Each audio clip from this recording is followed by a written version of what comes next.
You know what the greatest secret of history is? It's that history can be changed. And yeah, I know, everyone says history can't be changed, but it can. And today we're going to talk about how history isn't just something that goes backwards, history goes forward too.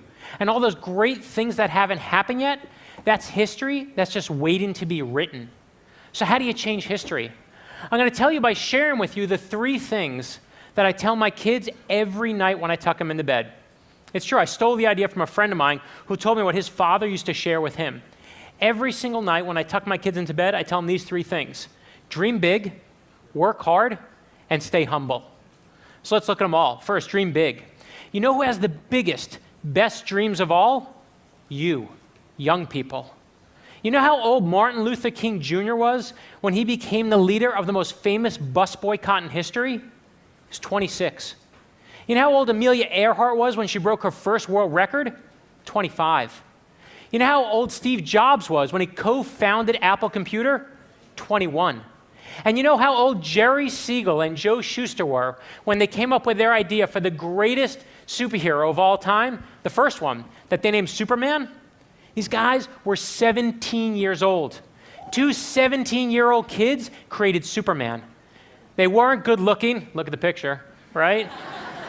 They weren't popular. They had no money. But they were 2 best friends with one dream. And with just their imaginations, they gave the world Superman. And I know, creating Superman is a once-in-a-lifetime big dream. So I want to tell you about Alexandra Scott. She goes by Alex. Alex was diagnosed with cancer before she was even a year old. And that was the only life she knew: sickness, chemotherapy, and surgery.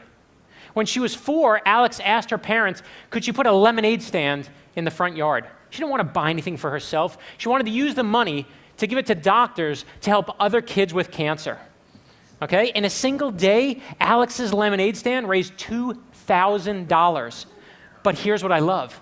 Soon after that, other lemonade stands started popping up, all with Alex's name on it. Eventually, they raised $200,000. And then Alex had a new goal. She said, let's raise $1 million. On June 12th, 2004, hundreds of lemonade stands started opening up in every state in the country. Ordinary people selling water and sugar and lemons to help kids with cancer. Nearly 2 months later, Alex died while her parents were holding her hands. She was 8 years old. But before she died, Alex said that next year's goal should be $5 million. Today, her dream has raised over $45 million, and it is still going strong. One idea, one girl, one big dream. And you know what she said? This is a direct quote from her before she died. She said, "Oh, we can do it. If other people will help me, I think we can do it. I know we can do it." You dream big. I don't care how old you are, and don't let anyone tell you otherwise. You will change history. And that leads me to the second thing I tell my kids: work hard. Such a simple one, right? Everyone knows this one, work hard. I saw this one from my father. And my father died a few months ago. When I was growing up in Brooklyn, okay, my father, he worked hard.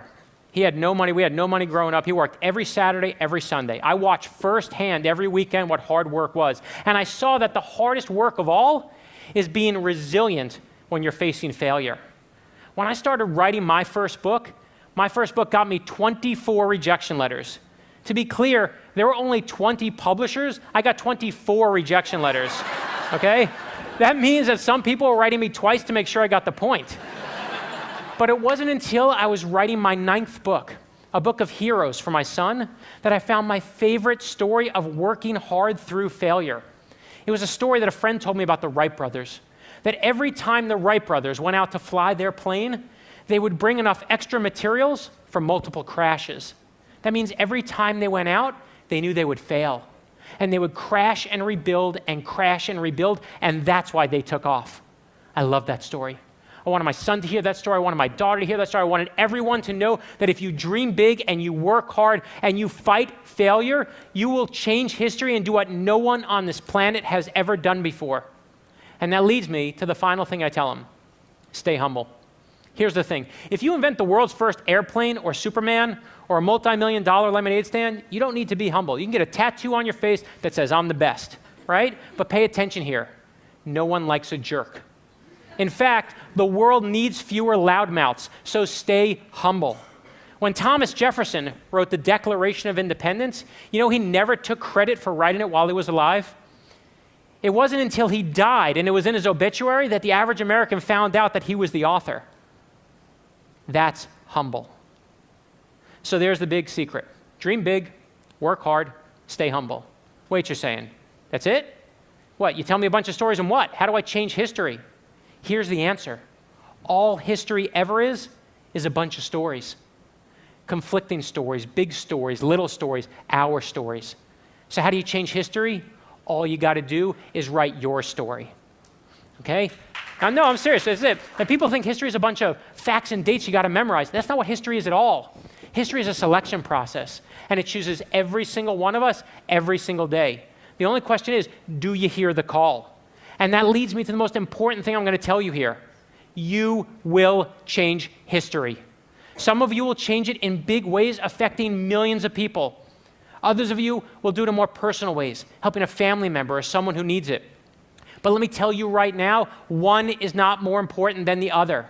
If you help people en masse or one by one, that's how history gets changed, when you take action. But when you start writing your story and you get scared, as we all inevitably do, I want you to know one thing. No one is born a hero. Every single person that we talked about today, whether they were a 26-year-old preacher or two 17-year-old nerds or a little girl who had cancer, every single one of them had moments where they doubted themselves, like you, like me. They had moments where they worried about school and friendships and would they be accepted by others, like you, like me. They had moments where they worried about loneliness and failure and would they ever succeed, like you, like me.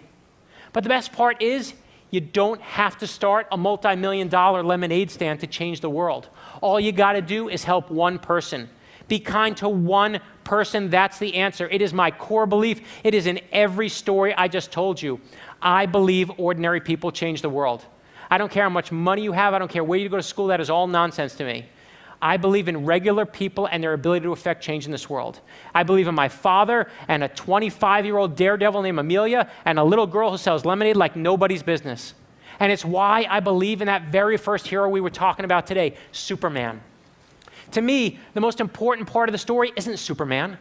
The most important part of the story is Clark Kent. And you want to know why? Because we're all Clark Kent. We all know what it's like to be boring and ordinary and wish we could do something incredibly beyond ourselves.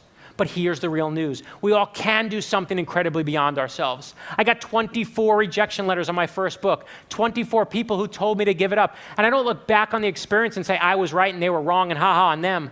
What I look back and realize is that every single one of those rejection letters told me to work harder, to dream bigger, and you better believe it made me more humble.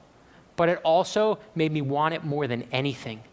So whatever it is you dream big about, whatever it is you work hard for, don't let anyone tell you you're too young, and don't let anyone tell you no. Every life makes history, and every life is a story. Thank you.